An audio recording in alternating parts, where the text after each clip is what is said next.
अर्जुन उवाच यो अयम योगस्त्वया प्रोक्तः साम्येन मधुसूदन एतस्य हम न पश्यामि चंचलत्वात् स्थितिम स्थिराम।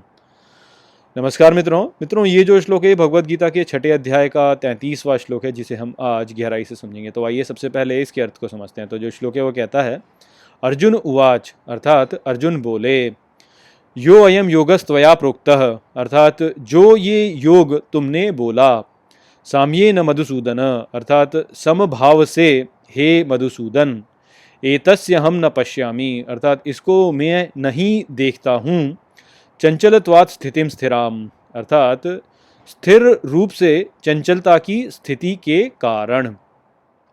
तो इस श्लोक में अर्जुन श्री कृष्ण से कहते हैं कि जो ये योग की स्थिति के बारे में तुमने बोला, बड़े ही समभाव के साथ में तुमने इसके बारे में बोला, किंतु इस योग की स्थिति को मैं देख नहीं पाता हूँ, क्योंकि मेरा जो मन है वो स्थिर रूप से चंचलता की स्थिति में रहता है।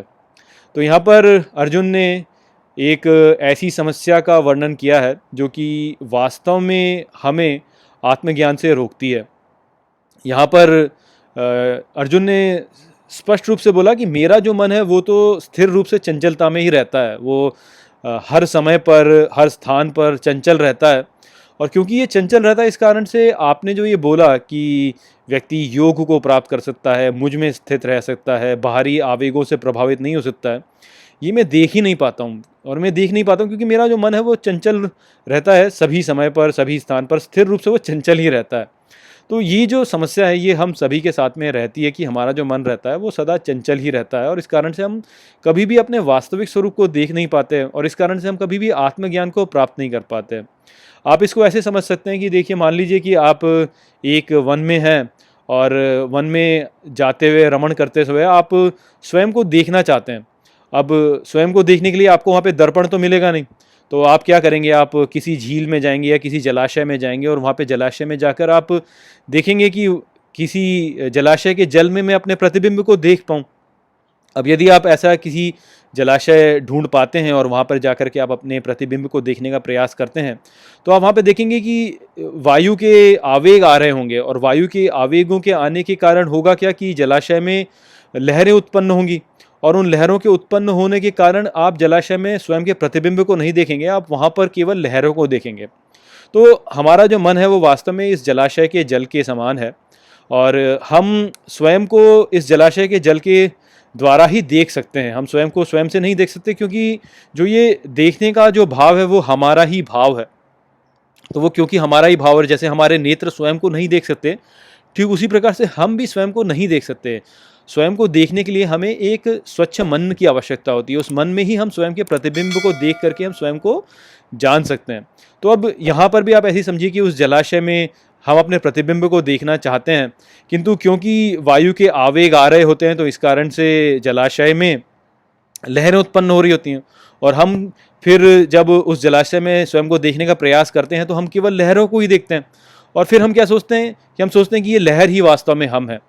तो यही समस्या हम सबके साथ में होती है कि इस संसार में जब हम सहभागिता कर रहे होते हैं तो बहुत से आवेगों से हमारा मन जो होता है उसमें बहुत सी ये लहरें उत्पन्न होती हैं, भावनाओं की लहरें उत्पन्न होती हैं, और इन भावनाओं की लहरों को हम स्वयं ही समझ लेते हैं, और हम यही सोचते हैं कि हम ऐसे हैं। तो तभी हम ये कहते हैं कि अरे देखो, मैं एक बहुत ही गुस्सैल व्यक्ति हूँ, या मैं एक बहुत ही भावनात्मक व्यक्ति हूँ, इस प्रकार से हम सोचते हैं। तो वो जो लहरें होती हैं हम उन्हीं को सोच के हम ये सोचने लगते हैं कि हम ये लहरें ही हैं।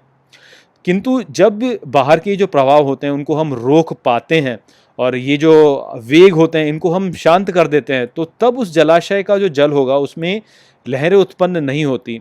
और जब उसमें लहरें उत्पन्न नहीं होती तब हम देखें तो हम अपने प्रतिबिंब को देख पाते हैं, हम देख पाते हैं कि हम कौन हैं, और तब हम जान पाते हैं कि हम वास्तव में क्या है, हमारा व्यक्तित्व वास्तव में क्या है। तो यही बात यहाँ पर अर्जुन भी कह रहे हैं कि नियमित रूप से जो ये भावनाओं की लहरें हैं ये मेरे मन में उत्पन्न होती रहती हैं, जिस कारण से मेरा जो मन है वो नियमित रूप से अस्थिर रहता है, और इस कारण से मैं इस योग को देख ही नहीं पाता हूँ, मैं इस योग को समझ ही नहीं पाता हूँ, मैं अपने आप को समझ ही नहीं पाता हूँ इस कारण से। तो ये जो स्थिति है ये हम सबके साथ में होती है और यही हमारा यही समस्या है जिस कारण से हम आत्मज्ञान को प्राप्त नहीं कर पाते। हमारे बीच और हमारे जो हमारा जो वास्तविक स्वरूप है उसको देखने के लिए हमें मन की आवश्यकता होती है। मन ही वो दर्पण है जिसमें कि हम स्वयं को देख पाएँ। किंतु यदि हमारा मन ही प्रदूषित हो जाए, हमारे मन में ही लहरें उत्पन्न हो जाएँ या हमारे मन में ही इस प्रकार के विकार उत्पन्न हो जाएँ जिस कारण से हम अपने प्रतिबिंब को ठीक प्रकार से देख ही ना पाएँ, तो फिर जो है हम भूल जाते हैं कि हम वास्तव में कौन हैं और हम उस विकृत रूप को ही स्वयं समझने लगते हैं जो कि हमें उस दर्पण में दिख रहा है, और इसी कारण से हमारी सारी समस्याएं उत्पन्न होती हैं। तो यही यहाँ पे अर्जुन ने श्री कृष्ण से बताया। आशा करता हूँ कि मैंने इस श्लोक को आपको अच्छे से समझा दिया होगा। चलिए इसी के साथ इस वीडियो को यहीं पे समाप्त करते हैं। नमस्ते। वीडियो को अंत तक देखने के लिए धन्यवाद। यदि आपको ये वीडियो पसंद आया हो तो इसको अपने प्रियजनों के साथ में साझा करें और इस ज्ञान को और फैलाएं।